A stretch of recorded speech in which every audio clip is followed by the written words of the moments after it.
नाज़रीन, ये भी आप देख रहे हो, ये सामने ये जो है मुख्तलिफ गोठों के कब्रिस्तान हैं जिन पर बेड़िया टाउन ने कब्ज़ा करके इनको जो है अब यहाँ पे मुर्दे दफनाने की भी इजाज़त नहीं दे रहा।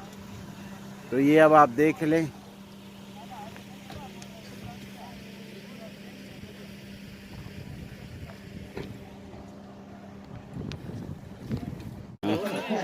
नाज़रीन, ये आप देख रहे हैं, ये बेड़िया टाउन है और यहाँ पे ये अलीदाद गबोल गोट का कब्रिस्तान है जिसको इन्होंने चारों तरफ जो है ये बिल्डिंगें बना के पूरी कब्रिस्तान को मस्मार कर दिया।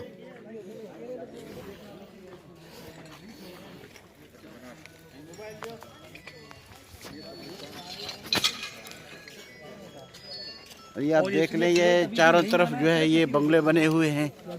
यहाँ पूरा इनका कब्रिस्तान था जिसको मस्मार करके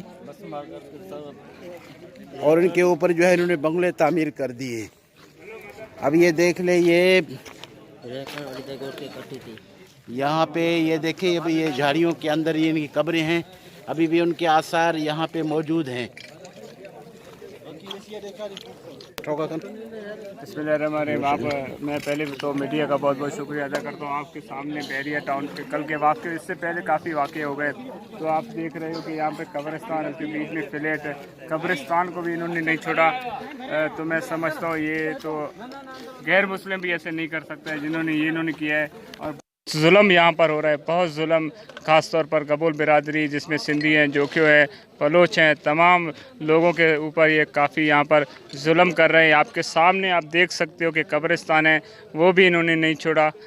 तो मैं मीडिया का भी शुक्रिया अदा करता हूँ जो उन्होंने यहाँ पर आया, हमें सपोर्ट किया। नाज़रीन, ये आप देख रहे हैं कि ये सामने, जैसे हमने आपको पहले भी दिखाया था, ये अली मोहम्मद गबोल गोट वालों का कब्रिस्तान है जो कि मुसलसल यहाँ तक कब्र, अब यहाँ देखिए इनको पूरी इस को जो है मस्मार कर दिया इन लोगों ने। अलीदाद गबोल गोठा हे जो कोन ये होता है, जो सामू तव्हांखे नज़र अचे तो हे कब्रिस्तान है यको, हिन जे मथां हे ॾिसो बिल्डिंग जॻहूं हिननि ठाहे छॾिया आहिनि। हे सॼो कब्रिस्तान आहे वाह, हिते हिननि बिल्डिंग ठाहे छॾिया आहिनि। हाणे हिते कुझु अञा झाड़ियूं वग़ैरह इहे आहिनि, देयनि जा वण। हाणे हिते हे सहाफ़ी हज़रात, अवामी वर्कर्स पार्टीज़ ऐं जेके आहिनि इंडिजिनस राइट्स अलाइंस ऐं वुकला जी टीम अॼु इलाइक़े जो विज़िट ते आयो आहे।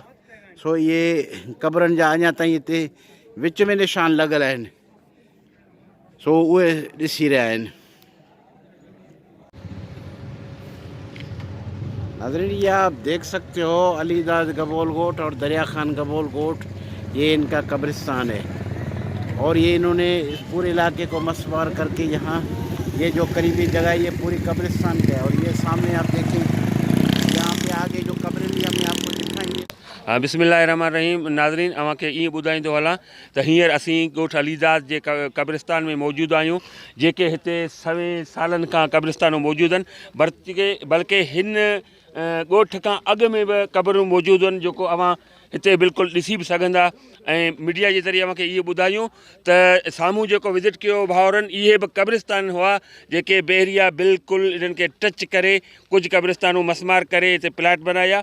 ऐं हीअ ॻोठ वारनि जो रहाइशी पंहिंजे अबनि ॾाॾनि खां वठी को कब्रिस्तान ठाहियो जेको हितां खां तक़रीबन, मुंहिंजे ख़्याल में तक़रीबन हितां खां 200 फुट अञा परत हो, लेकिन बहरिया हिन खे कब्ज़ो कंदे कंदे तमामु सोढ़ो करे छॾियो आहे।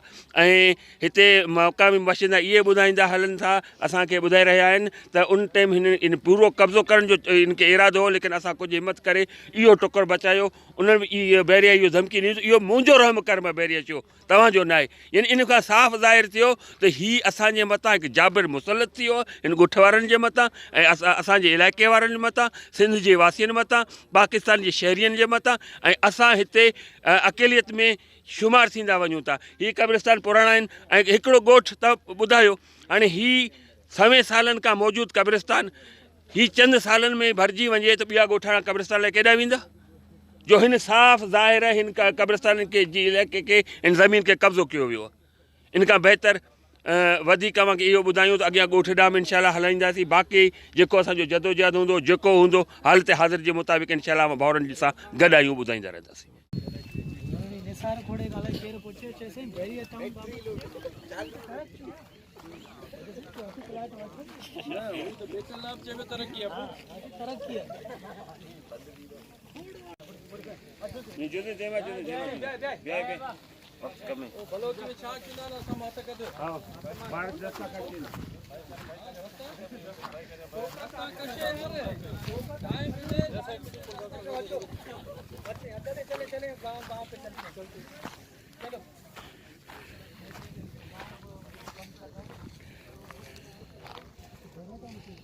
ये जबरदस्ती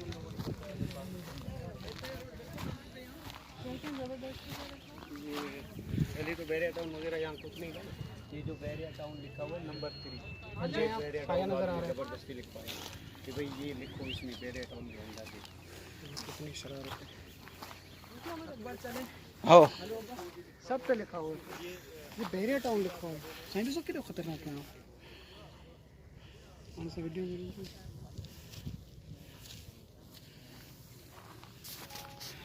नाज़रीन हे जेको हिन में क़बर में बैरिया टाउन लिखियल आहे ऐं जेको आहे सो उन में इहो इन्हनि बाद में लिखियो हुयो हिन में जॾहिं त अॻु में अलीदाद कबोल बैरिया टाउन नंबर 3 सो इहो बाद में इन्हनि लिखियो आहे या इन्हनि जी बैरिया वारनि जी शरारत आहे।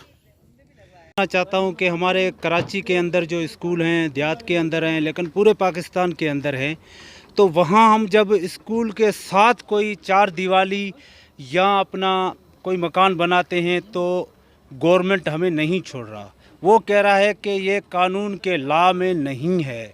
मैं एक अनपढ़ जाहिल हूँ लेकिन फिर भी मैं एक जो है वो अर्ज़ करता हूँ और सुप्रीम कोर्ट के जज साहिबान को, वज़ीर आला सिंध को और इमरान खान साहब को अल्लाह ताला आप लोगों को और तरक्की दे क्योंकि जो पूरे पाकिस्तान में जो है वहाँ पे दीवार स्कूल के साथ या चार दीवारी लाओ नहीं है। बैरिया टाउन मलक रियाज के लिए क्यों जो हैं वो लाओ हैं, इस सवाल का जवाब हमें दे दें बराए मेहरबानी। आप देख सकते हैं सारे वीडियो में भी देख सकते हैं। लिहाजा अभी इस स्कूल को जो है चारों तरफ से चार दीवारी करके बंद किया जा रहा है और ये रास्ता भी आपके सामने आप देख रहे हैं, इसको भी बंद करे जा रहे हैं।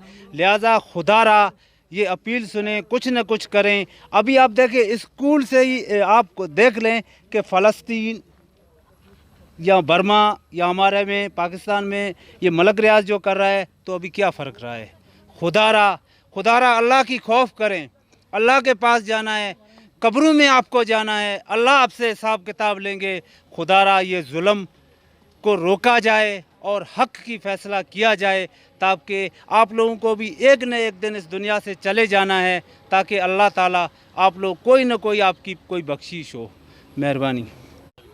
जेके मीडिया वारा जेके अवाम अची पाण ॾिसो असांजो ज़ुल्म आहे, स्कूल सां जाम आहे, कब्रिस्तान जी जॻह खणी वियो, कुझु का शइ कोन चए, असांजी ईदगाह उहो खणी वियो, पंहिंजे हुदूद में खणी वियो, उन जो रस्तो रोड न आहे। असांजा जेके रोड आहिनि रस्ता आहिनि सभु बंदि आहिनि, घरनि सां बिल्कुलु जाम। अञा चवे थो हिते मुंहिंजा 10 एकड़ ॿिया बि आहिनि ॻोठ जे अंदरि, उहो बि मूंखे ॾियो, अञा बि इहो कमु हले पियो। त पाण अची ॾिसो मीडिया वारा छा आहे छा न आहे। असां ग़रीबनि सां ज़ुल्म विड़ी बेज़ार थिए, जेको विड़े थो उन सां एफ आई आर कटे थो। तव्हांजे ॻोठ जो नालो छा आहे? हाजी अली मोहम्मद। इनखे केतिरो अर्सो थियो आहे हिते कायम? न असांजी यादि कीअं पियो 72 साल मुंहिंजी उमिरि आहे। असां वरड़ा विया आहिनि उन खां पहिरियों, असां ॾाढा परॾाढा वेठा घणनि एकड़नि ते ॻोठ हो? पहिरें थोरे एकड़ ते हो, थोरा ई माण्हू आहे, हींअर त घणो ई आहे। बाक़ी घणा जी बचा? ये चए थो हाणे बाक़ी हाणे छा बचियो, तव्हां अची पाण ॾिसो, असां सर्वे कोन करायो। अव्हांजे ख़िलाफ़ के एफ आई आरूं सभु बचे ते एफ आई आर आहे, बचे ते सभिनि ते एफ आई आर आहे। के केस छुटी विया, के अञा छोकिरनि जा हलनि पिया, अञा बि असां जान नथो चोटे। हींअर त कम से कम ॻोठ ते हमिलो कयईं, 200 गाॾियूं खणी आयो।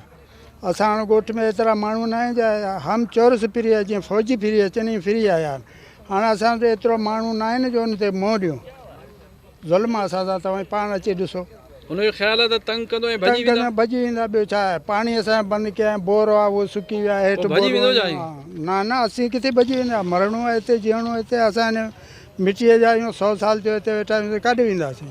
बचा कुतनि वांगुरु वातम करे काॾे भॼंदासीं? ज़रूरु असां हिते वेहणो, काॾे वेंदासीं? छॾणो असांखे कोन।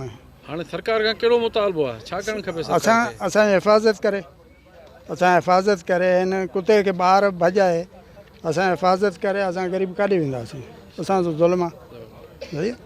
और हम मुसलसल इधर ईरा वाले 5 साल से काम कर रहे हैं और अब बाकी भी तंजीमें शामिल हो गई हैं, विमेन डेमोक्रेटिक फ्रंट और अवामी वर्कर्स पार्टी और हमारे जो वकला हजरात हैं और ख़वातीन और जर्नलिस्ट।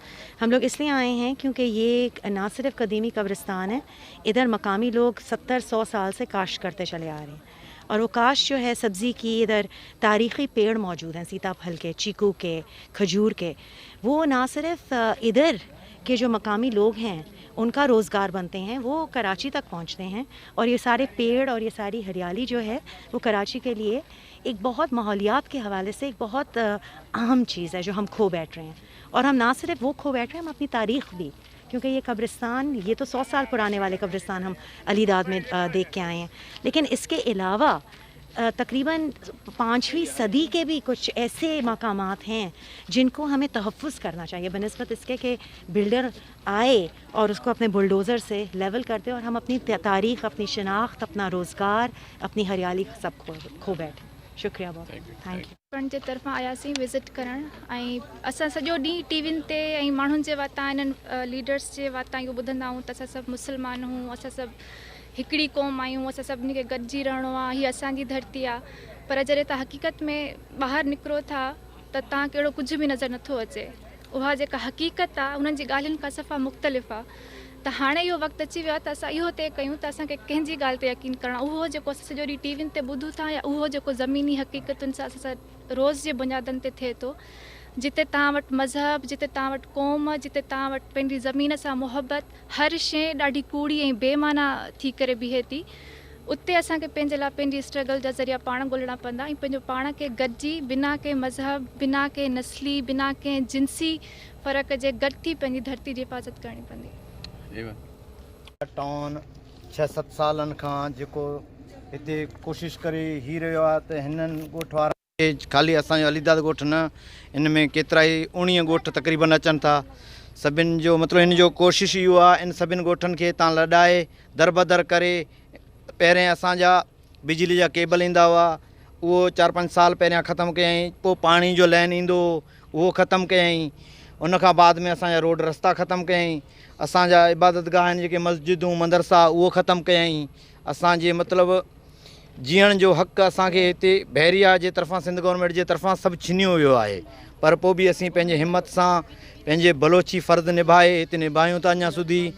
बाक़ी सिंध गवर्नमेंट जे तरफ़ां असीं सम्झ ख़तमु थियल आहियूं, न असांजो नुमाइंदो 35-36 सालनि खां मुंहिंजो उमिरि आहे, असीं पीपल्स पार्टी में वोट ॾियूं था, साजिद जोखियो साहब खे ॾियूं था, न साजिद जोखियो पाण आयो, न को उनजो नुमाइंदो आयो आहे, न जाम अब्दुल करीम साहब पाण आयो, न उनजो नुमाइंदो आयो आहे, केर बि कोन आयो।